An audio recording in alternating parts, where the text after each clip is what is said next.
জীবনের কোনো ক্ষেত্রে হতাশ হওয়ার কোনো সুযোগ নাই। আজকে পারিবারিক ভাঙন বলেন, ব্যক্তি পর্যায়ের আত্মিক ধ্বংসই বলেন, সমাজের বিপর্যয় বলেন, যাই বলেন, পিছনে একটা বড় কারণ আছে। সেটা হলো আল্লাহ থেকে দূরে থাকা মানুষ, আল্লাহ থেকে হতাশ হয়ে যাওয়া। আর এই কাজটা শয়তান করিয়েছে মানুষকে আল্লাহ থেকে দূরে সরানোর জন্য।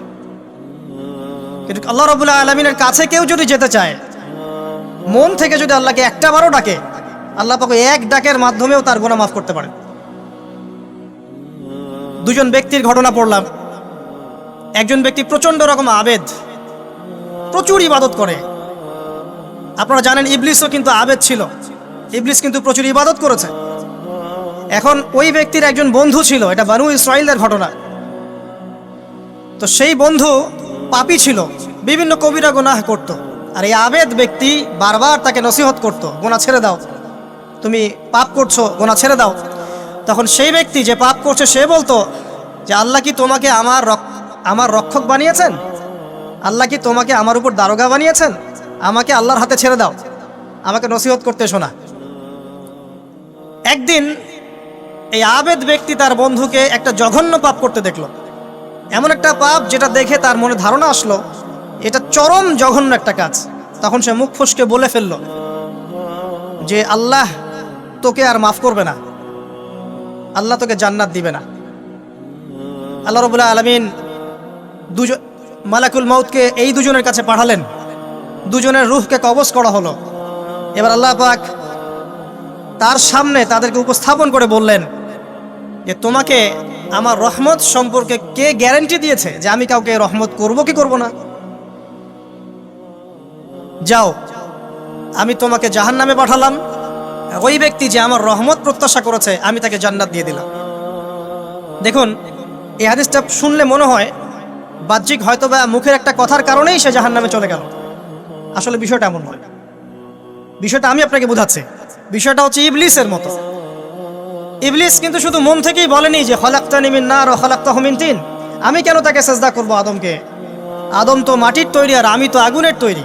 এটা ইবলিসের শুধু মৌখিক স্টেটমেন্ট ছিল না, কারণ কি ছিল? আবা ওয়াস্তাকবার, সে উদ্ধত হয়েছিল, অহংকার প্রদর্শন করেছিল। ভিতর থেকে ইন্টারনালি সে অহংকারী ছিল, সে আন্ডারএস্টিমেট করে কথাটা বলেছে, শুধু মৌখিকভাবে বলে নাই। কিন্তু ঠিক এই ব্যক্তির ঘটনা এমনই, সে মন থেকে অহংকারী হয়ে উঠেছিল, যদিও বা সে আবেদ ছিল।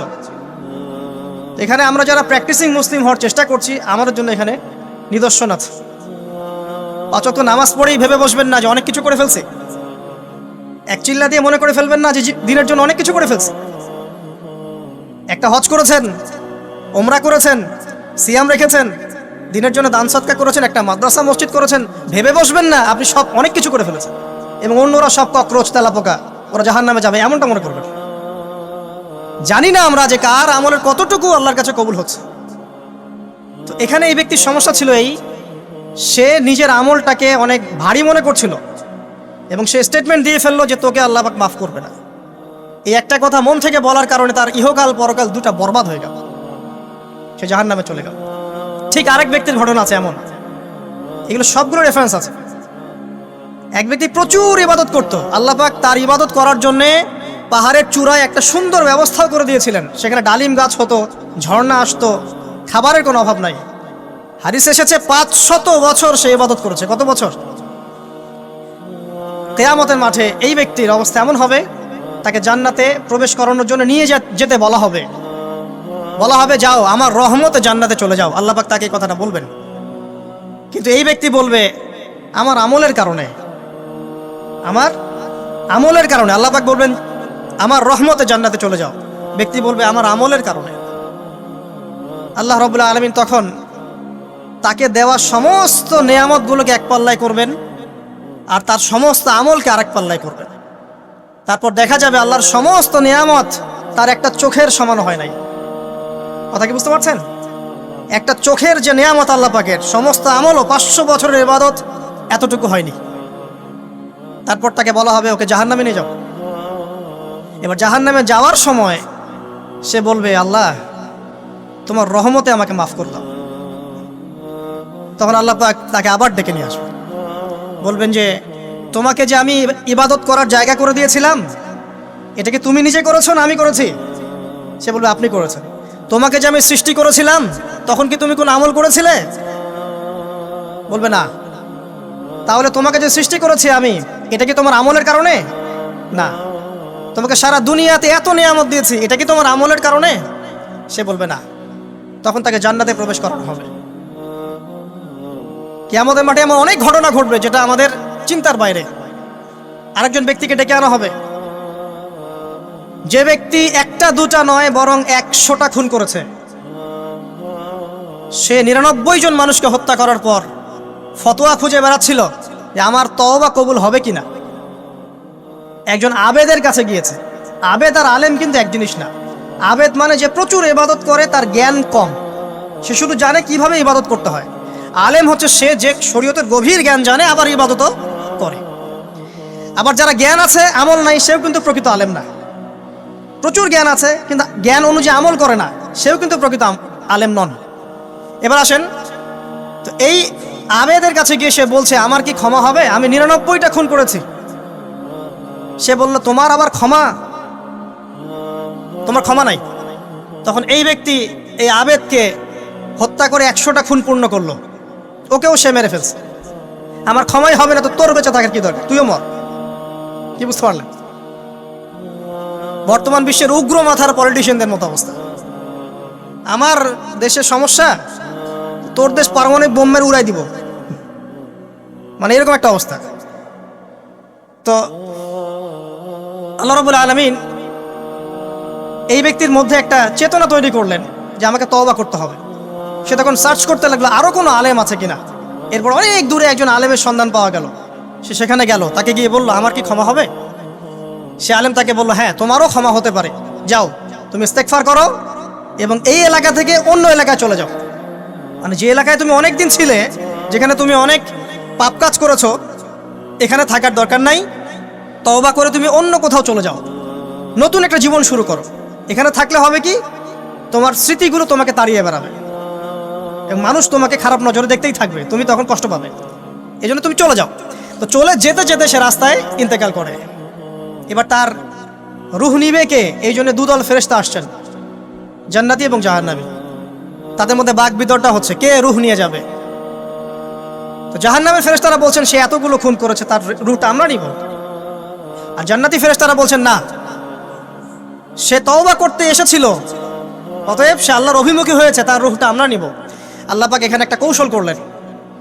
আল্লাহ পাক ফেরেশতাদেরকে বললেন তোমরা রাস্তাটাকে পরিমাপ করে দেখো, যেদিকে যাচ্ছিল তার পরিমাপ বেশি নাকি যেখান থেকে এসেছে ওর পরিমাণ বেশি। আল্লাহ পাক জমিনকে আদেশ করলেন হে জমিন তুমি প্রশস্ত হয়ে যাও। এবার পরিমাপ করে দেখা গেল সে তওবার দিকে আসছিল, এর পরিমাণটা বেশি। এই একটা কাজের ওসিলা আল্লাহ পাক তাকে মাফ করে দিলেন। মনে রাখবেন এটা মৌখিক বিষয় ছিল না, সে মন থেকে ভিতর থেকে কিন্তু সে আল্লাহর প্রতি অনুগত হয়েছিল। এই মনের বিষয়টা আল্লাহ ছাড়া কেউ জানে না। আপনি দেখতে পারেন সমাজে অনেকে দাড়ি টুপি পাগড়ি জুব্বা সব লাগিয়ে ঘুরছে, তো বিশ্বাস করেন তাদের মনটা এমনও হতে পারে যে জানোয়ারের চেয়েও কুৎসিত, এমনও হতে পারে। আবার আপনি দেখবেন সমাজে এমন অনেক মানুষ ঘুরছে যারা হয়তো অনেক পাপে লিপ্ত মনে হচ্ছে, কিন্তু মনের মধ্যে সততা আছে। আর যার মনের মধ্যে সততা আছে আল্লাহ পাক কোনো না কোনো দিন ইনশাআল্লাহ তাকে হেদায়েত দিবে। এটা আমরা আমাদের অভিজ্ঞতা থেকেও দেখেছি। এমন অনেক মানুষকে আমরা দেখেছি যে ড্রাগ অ্যাডিক্টেড ছিল, মিউজিক করেছে, হারাম সম্পর্কের মধ্যে ছিল, নামাজ ঠিক মতো পড়ে নাই, কিন্তু যখনই আল্লাহর কথা আলোচনা হতো দেখতাম সে খুবই শান্তভাবে মন থেকে কথা শুনছে। কথা শুনতে শুনতে শুনতে একদিন মাশাআল্লাহ এখন দেখবেন যে চিল্লা দিয়ে বেড়াচ্ছে বিভিন্ন মসজিদে। আল্লাহ হেদায়েত দিয়েছে, সব ছেড়ে দিয়েছে। এরকম মানুষের অভাব নাই কিন্তু সমাজে। তো এখানে আল্লাহ পাকের রহমত বা দয়ার একটা উজ্জ্বল দৃষ্টান্ত দেখতে পারবেন। ঠিক এরকম আরো একটা ঘটনা আছে বনু ইসরাইলের। এক ব্যক্তি এত পাপ করেছে যে শেষে মৃত্যুর সময় সে সন্তানদেরকে ডাকছে, ডেকে বলছে যে আমি যখন মারা যাব আমার লাশটাকে তোমরা কবর দিও না, যদি আল্লাহ পাক আমাকে ধরতে পারেন তাহলে খবর আছে আমার। কি করতে হবে? সে বলছে যে আমার দেহটাকে তোমরা পুড়িয়ে ফেলবে এবং পুড়িয়ে ফেলার পরে ছাইগুলোকে একত্রিত করবা, করে অর্ধেক ছাই সমুদ্রে ভাসিয়ে দিবা, অর্ধেক ছাই বাতাসে উড়িয়ে দিবা। সন্তানরা তাই করলো। মৃত্যুর পর আল্লাহ পাক এই সমুদ্র এবং জমিনকে বাতাসকে আদেশ করলেন যে তোমরা ছাই জড়ো করে দাও। আর মানুষ আর জিন আল্লাহর কথা না শুনলেও এই প্রকৃতি আল্লাহ পাকের কথা শোনে। বিজ্ঞান বলে প্রকৃতি থেকে সব হচ্ছে। কি প্রকৃতি? প্রকৃতি কি, কাকে বলে? মানুষকে আল্লাহর ইবাদতকে বাদ দিয়ে প্রকৃতি পূজায় নিয়ে গেছে। এই পুরো প্রকৃতি আর মহাবিশ্ব এক আল্লাহর ইবাদত করে। কে সৃষ্টি করলো প্রকৃতি? প্রাকৃতিকভাবে হয়েছে সবকিছু বলে। আল্লাহ থেকে হয়েছে বলা যাবে না, বললে আপনি মৌলবাদী হয়ে যাবেন। আল্লাহ শব্দ ইউজ করলে আপনি মৌলবাদী হয়ে যাবেন। ধর্মতাত্ত্বিক শব্দগুলোকে আস্তে আস্তে উঠিয়ে দেওয়া হয়েছে। দেখবেন যুক্তি, বিজ্ঞান, দার্শনিক শব্দগুলোকে আনা হয়েছে। এটাও টেকনিক্যালি করা হয়েছে। কোনো সেকুলার মিডিয়াতে আপনি দেখবেন না ইনশাআল্লাহ বলছে। ইনশাআল্লাহ প্রমাণ করবে যে আপনি আস্তিক না নাস্তিক। তো প্রকৃতিকে আল্লাহ পাক আদেশ করলেন, এই সমুদ্র ছাই জড়ো করো, এই বাতাস ছাই জড়ো করো। তারা ছাই জড়ো করে দিল। এই ব্যক্তিকে বলা হচ্ছে তুমি জীবিত করে, আল্লাহ পাক বলছেন তুমি যে এই কাজটা করেছিলে, লিমা ফাআলতা হাদা, তুমি এই কাজটা কেন করেছো? তখন এই ব্যক্তি উত্তর দিচ্ছে, মিন খাশিয়াতিকা ইয়া রাব্বি ওয়া আনতা আ'লাম। হে আল্লাহ, আমি আমার বুঝে যা এসেছে আপনার ভয়েই আমি এই কাজটা করেছি, আর আপনি খুব ভালো করেই জানেন যে আমি আপনার ভয়ে করেছি নাকি অন্য কোনো কারণে করেছি। মানে আপনি আমার মনের কথা জানেন। আল্লাহ পাক তাকে মাফ করে দিলেন। আপনাদেরকে আমি সেই ব্যভিচারী মহিলার কথাও মনে করাই।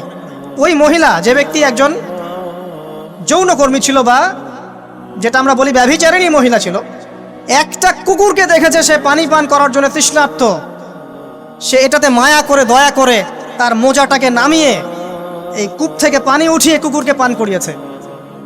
এই একটা কাজের বদৌলতে আল্লাহ রাব্বুল আলামিন এই ব্যভিচারী মহিলাকে মাফ করে জান্নাত দিয়ে দিয়েছে। হাদিস এটাও এসেছে, নবী সাল্লাল্লাহু আলাইহি ওয়াসাল্লাম বলেছেন, ইরহামু মান ফিল আরদ, তোমরা সবাই জমিনবাসীর প্রতি রহম করো। জমিনে মুসলিমই থাকতে হবে, তাদের প্রতি রহম করতে হবে এমন নয়, জমিনবাসী যারাই আছে সবার প্রতি রহম করো, জাতি ধর্ম বর্ণ নির্বিশেষে। এমনকি পশু পাখির প্রতিও দয়া করো। ইরহামু মান ফিল আরদ, জমিনে যারা আছে সবার প্রতি রহম করো। ইয়ারহামুকুম মান ফিস সামা, যিনি আসমানে আছেন তিনি তোমাদের প্রতি রহম করবে ইনশাআল্লাহ। ইসলাম এই কথাগুলো বলেছে 1400 বছর আগে। আজকের এই বিশ্বের সোকল্ড এই মডার্ন বিশ্বে, যেখানে মানুষের রক্তের কোনো দাম নাই, সেখানে ইসলাম পশু পাখির অধিকার নিয়ে কথা বলেছে 1400 বছর আগে। কাদেরকে কি শেখাতে আসেন? কোরআন এবং সুন্নাহর বাইরে অভ্রান্ত সত্যের কোনো উৎস আছে? এখানে যা আছে তাই চূড়ান্ত। মানতে চাইলে মানেন, না মানতে চাইলে জাহান্নামে যান, কেউ তো বাধ্য করছে না। লাকুম দীনুকুম ওয়ালিয়া দিন। আল্লাহ পাকের রহমত দেখেন। আরেকটা ঘটনা আছে এমন, একটা বিড়ালকে বেঁধে রেখেছিল এক মহিলা, খাবার দেয় নাই, কষ্ট দিয়েছে। একটা বিড়ালকে খাবার না দিয়ে কষ্ট দেওয়ার কারণে এই মহিলাকে আল্লাহ পাক জাহান্নামে পাঠিয়েছে। এরকম কত ঘটনা আছে। এই ঘটনাগুলো হাদিসের পাতায় বর্ণিত আছে। কোরআনে কি বলছে দেখুন। কোরআনের আমি কয়েকটা পয়েন্ট আপনাদেরকে খালি বলছি, এটা নিয়ে আমি সকালে ভাবছিলাম। আল্লাহ পাক আদম আলাইহিস সালামকে সৃষ্টি করেছেন আমরা সবাই জানি, কিন্তু আল্লাহ পাক সূরা সদের মধ্যে বলছেন ইবলিসকে, হে ইবলিস, তোমাকে কিসে বারণ করলো আদমকে সেজদা করতে, যে আদমকে আমি নিজের হাত দিয়ে সৃষ্টি করেছি। আল্লাহ রাব্বুল আলামিন যে আমাদেরকে এত যত্ন করে ভালোবেসে সৃষ্টি করেছেন, এটা কি আল্লাহ পাকের দয়ার নিদর্শন নয়? মহাবিশ্বের অন্য কোনো মাখলুক সৃষ্টির ব্যাপারে আল্লাহ পাক বলেন নাই খলাকতু বিয়াদাই, আমি নিজ হাতে তাকে সৃষ্টি করেছি। শুধু সৃষ্টি নয়, সৃষ্টি করার পর আল্লাহ পাক তাকে সমস্ত নাম শিক্ষা দিয়েছেন। এই যে জ্ঞান শিক্ষা দেওয়া, জ্ঞান, এটা আল্লাহ পাকের সবচেয়ে বড় নিদর্শনগুলোর মধ্যে অন্যতম।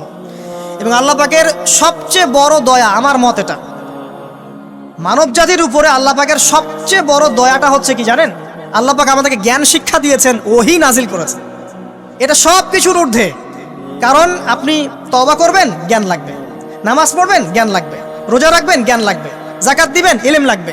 আপনি দিনের যে কোনো আমল করেন, ইলম লাগবে। জান্নাত জাহান্নামের পথ খুঁজে পেতে হলে ইলম লাগবে। দেশ চালাবেন, ইলম লাগবে। অর্থনীতি চালাবেন, ইলম লাগবে। ইলম ছাড়া কিছু নাই, ইলমের উপরে কিচ্ছু নাই। এই ইলমটা আল্লাহ পাক কাকে শিক্ষা দিয়েছেন? আদম আলাইহিস সালামকে। আমরা তো শিখেছি সমাজবিজ্ঞান বইগুলোতে যে আমাদের পূর্বপুরুষরা নাকি গুহায় থাকতো আর গাছের ছালপাতা খেয়ে থাকতো, তাই না? লতা পাতা খেয়ে থাকতো, গাছের ছালপাতা খেয়ে থাকতো, পোশাক করতো আর কি। বোগাস, ডাহা, মিথ্যা কথা। আল্লাহ রাব্বুল আলামিন সূরা বাকারা এবং সূরা আরাফ পড়ে দেখেন, আল্লাহ পাক বলছেন যে আদম আলাইহিস সালামকে আল্লাহ পাক সমস্ত নাম জ্ঞান শিক্ষা দিয়েছেন। মহাবিশ্বের যে প্রয়োজনীয় জ্ঞানগুলো আছে সেগুলো আল্লাহ পাক আদমকে শিখিয়েছেন আলাইহিস সালাম। ওয়াল্লামা আদামাল আসমাআ কুল্লাহা, আল্লাহ পাক আদমকে সমস্ত নাম শিক্ষা দিয়েছেন। আমাদের পিতা মাতারা মূর্খ ছিলেন না, তারা সৃষ্টি থেকেই জ্ঞানী ছিলেন। আদম আলাইহিস সালামের পারমাণবিক বোম বানানোর কোনো প্রয়োজন ছিল না, ছিল? বানান নাই। আপনার মধ্যে এই জ্ঞানটা আসছে কিভাবে? বাই ডিএনএ আপনি জ্ঞান পাচ্ছেন, কারণ আমরা আদম সন্তান। অনেক জ্ঞান আমাদের ভিতরেই আছে, এগুলো চর্চার মধ্য দিয়ে, গবেষণার মধ্য দিয়ে প্রস্ফুটিত হয় মাত্র। জ্ঞান ভিতরে আছে আমাদের, আমাদের পিতাকে জ্ঞানী করে পাঠানো হয়েছে। এই জ্ঞান শিক্ষা দেওয়াটা হচ্ছে আল্লাহ পাকের সবচেয়ে বড় দয়াগুলোর মধ্যে একটা। রহম করেছেন। শুধু তাই নয়, আদম আলাইহিস সালামকে এমন জ্ঞান শিক্ষা দিয়েছেন যে জ্ঞান ফেরেশতারা পর্যন্ত জানতো না। এটা কি দয়া নয়? এটা কি আদম সন্তানের প্রতি ভালোবাসা নয়? তারপরে সেজদা করিয়েছেন। মহাবিশ্বে অন্য কাউকে কি সেজদা করানো হয়েছে? কোরআনে কি এমন কোনো দলিল আছে যে আদম আলাইহিস সালাম ছাড়া অন্য কাউকে সব ফেরেশতারা সেজদা করেছেন? আছে? তাহলে এই যে সম্মান দেয় আল্লাহর পক্ষ থেকে, সম্মান কিসের ভিত্তিতে? সম্মান শারীরিক ক্ষমতার ভিত্তিতে? সম্মানটা কি কারণে? জ্ঞানের কারণে, ইলমের কারণে, জ্ঞানের কারণে সম্মান। এই সম্মান দেওয়াটা কি আল্লাহ পাকের রহমত এবং দয়ার নিদর্শন নয়? অতএব সম্মান পেতে হলে, আল্লাহ রহমত পেতে হলে সেই জ্ঞানের চর্চায় আবার ফিরে আসতে হবে। আপনি যদি আজও সেই ওহির জ্ঞানের চর্চা করেন, আল্লাহ পাক এই পৃথিবীবাসীর বুকের মধ্যে আপনার জন্য সম্মান পয়দা করে দিবেন ইনশাআল্লাহ। দেখেন, ওই সেই জ্ঞানই যদি আপনি এখনো চর্চা করেন, আজও আপনি সম্মানিত হবেন ইনশাআল্লাহ। ব্যক্তি চর্চা করলে ব্যক্তি সম্মানিত হবে, একটা পরিবার চর্চা করলে ওই পরিবার সম্মানিত হবে, একটা সমাজ যদি চর্চা করে সেই ওহির জ্ঞান, ওই সমাজ সম্মানিত হবে। একটা দেশে যদি আপনি ওই ওহিভিত্তিক জ্ঞান ছড়িয়ে দেন, পুরো দেশকে আল্লাহ পাক সম্মানিত করবে ইনশাআল্লাহ, পুরো জাতিকে সম্মানিত করবে ইনশাআল্লাহ। আরও সামনে যান, এই যে আদম এবং হাওয়া আলাইহিস সালাম গাছের কাছে চলে গেলেন, ফল খেয়ে ফেললেন, কারণ আমরা আদম সন্তান, ভুল করি। আল্লাহ পাকের সাথে সাথেই বহিষ্কার করে দিয়েছেন? না, আল্লাহ পাক তওবা করার জন্য কালিমা শিখিয়ে দিয়েছেন। সুবহানাল্লাহ, তাদের কালিমা জানা ছিল না। আল্লাহ পাক বলছেন ফাতালাক্কা আদাম মির রাব্বিহি কালিমাত, আল্লাহ পাকের কাছ থেকে আদম আলাইহিস সালাম কিছু বাক্য শিখে নিলেন, যেই বাক্য দিয়ে ফাতাবা আলাইহি, সে আল্লাহর কাছে তওবা করলো। কোন সেই বাক্য? সূরা আরাফে আছে, রব্বানা যালামনা আনফুসানা ওয়া ইল্লাম তাগফির লানা ওয়া তারহামনা লানাকুনান্না মিনাল খাসিরিন। এই দোয়া কে শিখিয়ে দিয়েছে? আল্লাহ। এই তওবার বাক্য যে শিখিয়ে দেয়, এটা কি দয়ার পরিচয় নয়? আমরা আল্লাহর কাছে ফিরে যাব, তওবা করব, ইস্তেগফার করব, এই জ্ঞানটা শিখিয়ে দেয়া কি আল্লাহ পাকের দয়ার পরিচয় নয়? তাহলে আমরা কিভাবে ক্ষমা চাইতাম? কিভাবে ক্ষমা চাইলে আল্লাহ পাক সমস্ত গুনাহ মাফ করবেন, এই পদ্ধতিগুলো বলে দেয়া কি আল্লাহ পাকের দয়ার পরিচয় নয়? তারপর সামনে যান, পৃথিবীতে নামিয়ে দিয়ে আল্লাহ পাক ক্ষান্ত হয়ে যাননি। আল্লাহ রাব্বুল আলামিন আসমান থেকে হেদায়েতের গ্রন্থ পাঠিয়েছেন, বলেছেন এই গ্রন্থের মধ্যে যা আছে মেনে চললে তোমরা আবার জান্নাতে ফিরে আসবে ইনশাআল্লাহ। আল্লাহ পাক আদম এবং হাওয়া আলাইহিস সালাম এবং আদম সন্তান সবাইকেই সৃষ্টি করেছেন, উদ্দেশ্য হচ্ছে আল্লাহ পাক আমাদেরকে জান্নাত দিতে চান। আল্লাহ পাক চান যে আমরা যেন জান্নাতে যাই। যদি আমরা জান্নাতে যেতে না পারি পরকালে, একটা কারণে যেতে পারবো না, অনলি একটা কারণ, সেটা হলো আমাদের নিজের দোষে। একটা কারণ, যারা জাহান্নামে যাবে মানুষ এবং জিনদের মধ্যে, নিঃসন্দেহে মহাবিশ্বে তারা ছাড়া জাহান্নামে যাওয়ার উপযুক্ত কেউ ছিল না। ও জাহান্নামে যাওয়ার উপযুক্ত ছিল বলেই আল্লাহ পাক তাকে জাহান্নামে পাঠাবেন। আর যারাই জান্নাতে যাবে প্রত্যেকেই শুধু আমলের বদৌলতে যাবে না, বরং আল্লাহ পাকের রহমতেই যাবে। কেউই তার আমল দিয়ে জান্নাতে যেতে পারবে না। নবী সাল্লাল্লাহু আলাইহি ওয়াসাল্লাম এমন ভাষ্য বলছেন, ইল্লা আনা, আমিও না, ইল্লা বিরহমাতিল্লাহ, আমিও নয়, তবে আল্লাহ পাকের দয়া আমাকে ঘিরে ধরবে। আল্লাহ পাকের রহমত যাদের উপরে বর্ষিত হবে তারাই জান্নাতে যাবে ইনশাআল্লাহ। কে আমল দিয়ে যেতে পারবে না। যত আমলই করি বলা যাবে না এই আমলের বদৌলতে জান্নাতে যেতে পারবো। আল্লাহ পাক দয়া না করলে হবে না। আল্লাহ পাক চান যে আদম সন্তান যেন জান্নাতেই যায়। এই কারণেই সৃষ্টি করা, এই কারণেই আপনার ওহীভিত্তিক গ্রন্থগুলো পাঠানো, এই কারণে নবী রাসূল পাঠানো, আলেম ওলামা সৃষ্টি করা, মানুষকে সতর্ক করা, হায়াত দেয়া, বারংবার জীবনে চলতে ফিরতে আপনাকে অ্যালার্ম করা হয়, আল্লাহর পথে ফিরে আসেন, আল্লাহর পথে ফিরে আসেন। অ্যালার্ম করা হয় না? বিপদ দিয়ে আপনাকে অ্যালার্ম করা হয় আল্লাহর পক্ষ থেকে। আপনি চলতে পথে হোঁচট খান, আল্লাহ আপনাকে অ্যালার্ম দেন, ফিরে আসো। চলছেন বিপথে, আল্লাহ পাক অ্যালার্ম দেন, ফিরে আসো। আল্লাহ পাকের পক্ষ থেকে কিন্তু এগুলো আসে। অদ্ভুত একটা হাদিস বললাম, অদ্ভুত বলতে বলছি অ্যামেজিং হাদিস, যে একজন সাহাবী বলছেন, সালমান রাদিয়াল্লাহু আনহু, তিনি বলছেন যে যখন মুমিনের উপর বিপদ আপদ বালা মুসিবত আসে, তখন মুমিনের এই বিপদ আপদ বালা মুসিবত রোগ শোকের বদৌলতে আল্লাহ পাক তার গুনাহগুলোকে মাফ করে দেন এবং তার মর্যাদাকে বাড়িয়ে দেন, এবং সে আল্লাহর দিকে ফিরে আসার অনুশোচনা করার সুযোগ পায়। আর যখন কাফের মুশরিক বা ফাসিক মানুষকে এইসব রোগ ব্যাধি বিপদ আপদ বালা মুসিবত ঘিরে ধরে, তার দৃষ্টান্ত সেই উটের ন্যায় যে উটটাকে তার মালিক বেঁধে রেখেছে, এরপর ছেড়ে দিয়েছে। সেই উটটা বুঝতেও পারলো না কেন তার মালিক তাকে বেঁধে রাখলো আর কেনই বা তাকে ছেড়ে দিল। কথাটা কি বুঝতে পারছেন? যারা আল্লাহ দ্রোহী, তাদের উপর যখন বিপদ আপদ বালা মুসিবত আসতে থাকে, তারা বুঝে না যে কি জন্য আসলো আর কেন চলে গেল। কিন্তু মুমিন ব্যক্তি যারা মুসলিম, আল্লাহর অনুগত, তাদের বিষয়টা হচ্ছে এমন, বিপদ আপদ বালা মুসিবত রোগ ব্যাধি তাদেরকে আল্লাহর দিকে ফিরিয়ে নিয়ে আসবেন ইনশাআল্লাহ। দেখুন, এই যে পৃথিবীতে নামিয়ে দেয়া, এরপর আল্লাহর পক্ষ থেকে ঐশী গ্রন্থগুলো পাঠানো, নবী রসুল পাঠানো, আলেম ওলামা পাঠানো, আপনাকে হায়াত দেয়া, আপনাকে রিজিক দেয়া, এই শ্বাস নেওয়ার ক্ষমতা দেয়া, আপনাকে জ্ঞান বুদ্ধি দেয়া, বিবেক দেয়া। এই যে একটু আগে তেলাওয়াত করলো শুরুর আগে নবী মুসা আলাইহিস সালামের ঘটনা, বানু ইসরাইল একটার পর একটা অবাধ্যতা করেই গেছে, আল্লাহ পাক তারপরেও তাদের কাছে নবী পাঠিয়েছেন, নবী মুসাকে পাঠিয়েছেন। ফেরাউনের মতো জালেম শাসকের হাত থেকে বানু ইসরাইলকে আল্লাহ পাক উদ্ধার করেছেন। এটা কি দয়ার পরিচয় নয়? নবী মুসা আলাইহিস সালাম গাছের নিচে বসে আছেন, খাবার নাই, বাসস্থান নাই, কিচ্ছু নাই, বরং তার গায়ে একটা অপবাদ দেওয়া হয়েছে যে তিনি নাকি একজন মানুষকে খুন করেছেন, অথচ তার ইন্টেনশন সেটা ছিল না। তিনি একটা ঘুষি দিয়েছেন লড়াই থামানোর জন্য, ওই এক ঘুষিতেই সেই ব্যক্তি ডেড। এবার তিনি গাছের নিচে বসে দোয়া করছেন, রব্বি ইন্নী লিমা আনজালতা ইলাইয়া মিন খায়রিন ফাকির। আল্লাহ, আমি নিঃস্ব অসহায় হয়ে এখানে বসে আছি, তুমি আমার উপর তোমার যে রহমত পাঠাবে আমি তার ভিখারি হয়ে বসে আছি। দোয়া করার সাথে সাথেই ওই শুআয়ব আলাইহিস সালামের মেয়ে হেঁটে হেঁটে চলে আসলো। তিনি স্ত্রী পেলেন, তিনি শ্বশুর পেলেন, একজন নবী পরিবার পেলেন, বাসস্থান পেলেন, চাকরি পর্যন্ত পেলেন। 8 বছর তিনি রাখালি করেছেন শুআয়ব আলাইহিস সালামের ফার্মের মধ্যে। দয়া মুহূর্তেই চলে আসবে, শুধু আল্লাহর দিকে অভিমুখী হলেই হয়, এগুলো দয়া। আইয়ুব আলাইহিস সালামের কথা মনে আছে না? দীর্ঘদিন রোগে ভুগছেন, চিকিৎসা হচ্ছে না, ভালো হচ্ছে না, শেফা হচ্ছে না।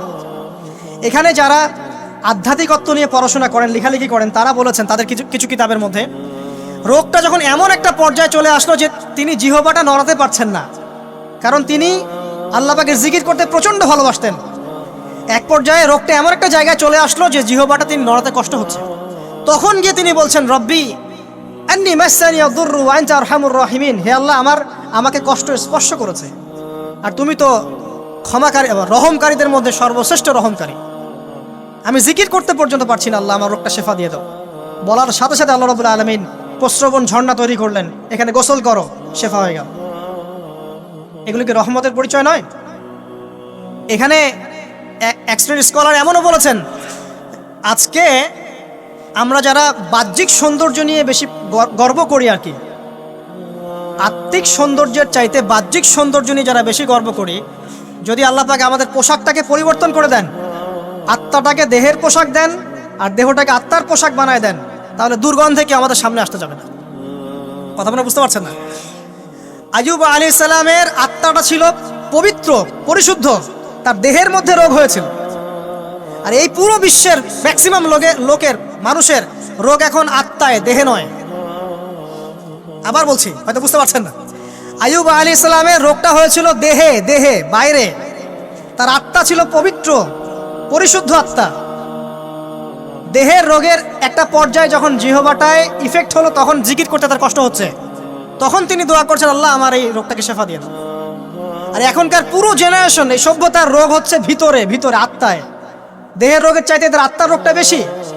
এখন এই আত্মাটাকে যদি দেহ বানিয়ে দেওয়া হয় আর দেহটাকে আত্মার পোশাক পরিয়ে দেওয়া হয়, দুর্গন্ধে কেউ সামনে আসতে চাবে না। তাই আইয়ুব আলাইহিস সালামের সেই দোয়া এখন আমাদের বেশি করা উচিত। রব্বি আন্নী মাসসানি আদ-দুররু ওয়া আনতা আরহামুর রাহিমিন। আল্লাহ, আমাদের আত্মায় রোগ এসেছে, এটাকে তুমি শেফা দাও।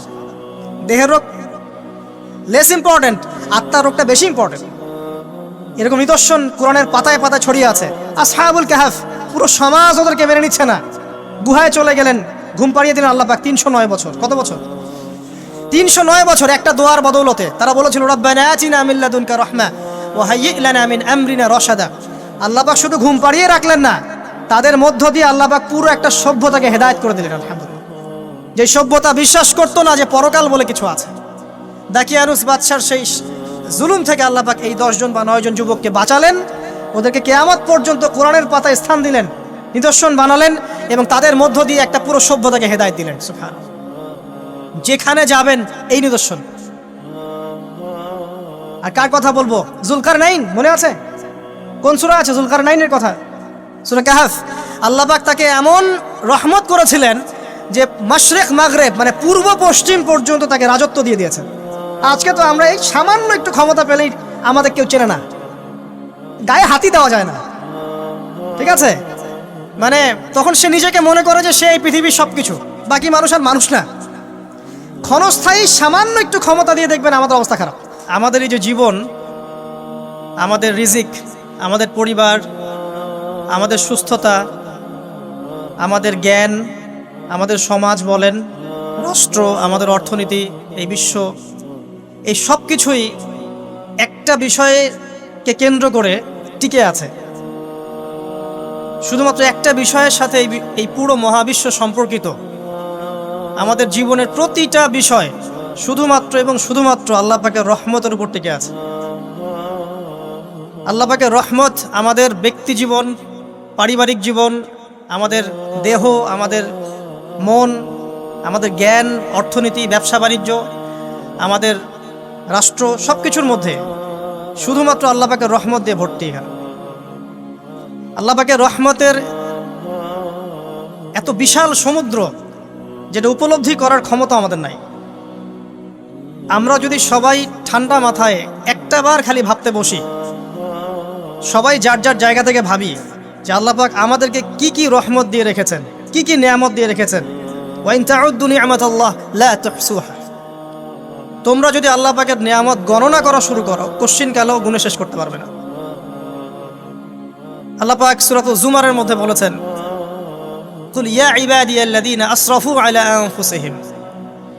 হে নবী, আপনি বলে দিন, আমার বান্দাদেরকে বলে দিন যে হে আমার বান্দারা, তোমরা যারা তোমাদের নফসের উপরে জুলুম করেছো, সুদীর্ঘকাল নামাজের খবর ছিল না, যাকাত দিইনি, হজ ফরজ হয়েছিল করি নাই, সওম রাখিনি, আল্লাহর দিন এগিয়ে নেওয়ার কোনো চেষ্টাই করি নাই, সুদীর্ঘকাল হারাম খেয়েছেন, ঘুষ খেয়েছেন, জেনা করেছেন, বাদ্যযন্ত্র বাজিয়েছেন, অশ্লীলতা এর মধ্যে ডুবেছিলেন, মাদকদ্রব্য সেবন করেছেন, সুদীর্ঘকাল তোমরা যারা নিজেদের নফসের উপর জুলুম করেছ, লা তাকনাতু মির রাহমাতিল্লাহ, তোমরা আল্লাহ পাকের রহমত থেকে নিরাশ হয়ে যেও না। তোমরা আল্লাহ পাকের রহমত থেকে নিরাশ হয়ে যেও না। ইন্নাল্লাহা ইয়াগফিরু যুনুবা জামিআ, আল্লাহ পাক চাইলে সমস্ত গুনাহ মাফ করতে পারেন। ইন্নাহু হুয়াল গফুরুর রহিম, তিনি হচ্ছেন পরম করুণাময়, অসীম দয়ালু। আমি আলোচনা সামনে নিয়ে যাওয়ার আগে আরেকটা বিষয় বলে রাখতে চাই। এই আলোচনাকে একপাক্ষিকভাবে, একপেশেভাবে বুঝে নেওয়ার কোনো সুযোগ নাই। আল্লাহ পাক যেমন পরম করুণাময়, অসীম দয়ালু, ঠিক একইভাবে আল্লাহ রাব্বুল আলামিন শাদীদুল ইকাব, কঠিন শাস্তি দাতাও বটে। এই দুটো বিষয় মাথায় রেখেই আল্লাহর রহমতের আশাও করতে হবে এবং আল্লাহ পাকের গজবের ভয়ও করতে হবে। এর মাঝখানেই হচ্ছে ঈমান। এই জায়গা থেকে আলোচনা বুঝতে হবে। আল্লাহ পাক তৌফিক এনায়েত করুন, আমিন। আমাদেরকে আল্লাহ রাব্বুল আলামিন তার রহমত থেকে নিরাশ হতে বারণ করছেন।